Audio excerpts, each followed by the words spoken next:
আমরা এখন আছি বাগবাড়ি জঙ্গলের বাঘের জঙ্গল। তো আমরা আজকে দেখবো বাঘের জঙ্গলের মানুষজন আজকে কি করে। তো চলুন দেখে দেওয়া যাক ভিডিওটা। আমরা জঙ্গলে চলুন গাইস, দেখে আসা যাক। আসুন। Oh my god guys, look at this, look at this.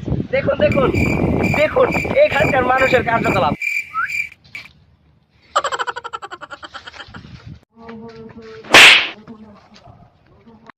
Guys, আমরা তো এখানে বেশি কিছু দেখলাম না, কিন্তু এখান থেকে আমরা আরেকজনকে জিজ্ঞাসাবাদ করব।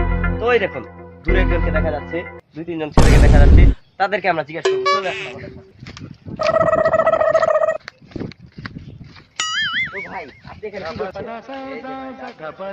আল্লাহ, দাঁত পরিষ্কার করছে। তা ভাই, এখানে মানুষ পরিবেশ দূষণ করছে কেন? আরে ভাই কি কম, পরিবেশ দূষণ করার জায়গা না জঙ্গল, কি করবো এটাই। আচ্ছা, তাহলে ভাইয়ের কাছে আমরা বেশি কিছু জানতে পারলাম না। হ্যালো গাইস, তো আমরা বড় ভাইয়ের কাছ থেকে তো বেশি কিছু জানতে পারলাম না, কিন্তু আমাদের ভিডিও এখানে শেষ। তো আরো এইসব ভিডিও দেখতে চোখ রাখুন আমাদের গোলমাল পাবলিক ভিডিওতে।